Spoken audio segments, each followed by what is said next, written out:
Dalam sejarah manusia, tidak ada kisah yang menggambarkan keindahan fitnah, kesabaran dan kemuliaan seindah kisah Nabi Yusuf alaihi salam.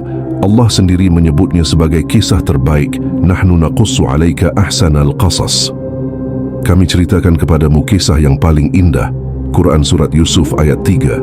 Nabi Yusuf bukan hanya diuji dengan penderitaan, ia diuji dengan ketampanan, kekuasaan dan cinta terlarang, ujian yang menjatuhkan kebanyakan manusia. Nabi Yusuf tumbuh di Mesir sebagai budak yang dijual murah, namun Allah menanamkan padanya kemuliaan. Ia tumbuh di rumah pejabat tinggi Mesir, Al-Aziz, sebagai pemuda berakhlak luhur, dan di rumah itulah Allah menguji Nabi Yusuf dengan ujian yang paling berat bagi seorang pemuda. Istri Al-Aziz yang dalam riwayat disebut Zulaikha jatuh cinta pada Nabi Yusuf. Cinta yang berubah menjadi hasrat, hasrat yang menghapus batas. Warawadathu allati huwa fi baitiha an nafsihi wa ghallaqati al-abwab.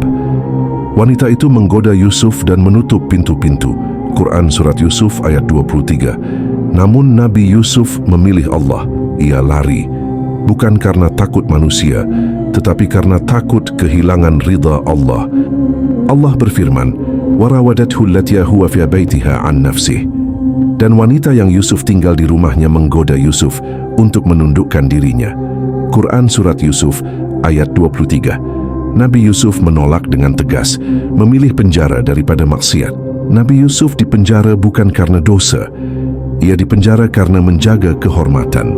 Ia berkata, Rabbi lis-sijnu ahabbu ila mimma yad'unani ilaiha. Wahai Rabbku, penjara lebih aku cintai daripada maksiat. Quran Surat Yusuf ayat 33. Tahun demi tahun berlalu, Allah mengeluarkan Nabi Yusuf dari penjara. Bukan hanya bebas, tapi diangkat menjadi penguasa Mesir. Innaka al-yawma ladaina makinun amin. Engkau hari ini berkedudukan tinggi dan terpercaya. Quran Surat Yusuf ayat 54.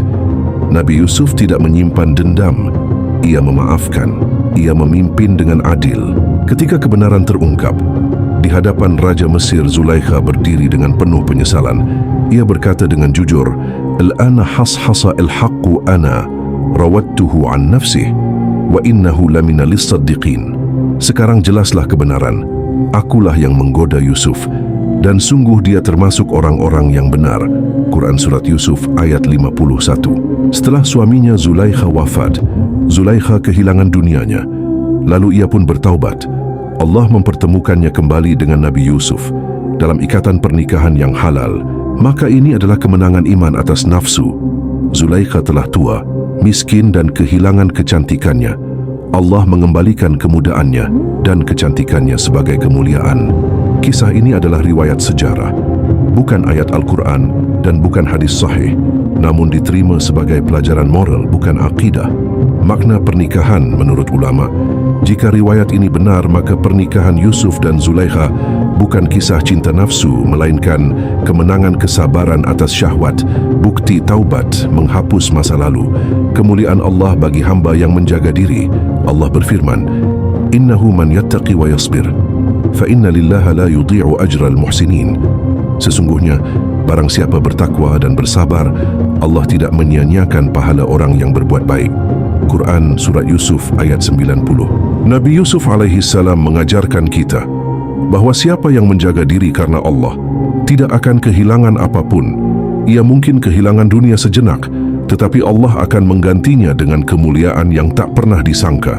Dan setiap fitnah, jika dihadapi dengan iman, akan berakhir dengan kemenangan.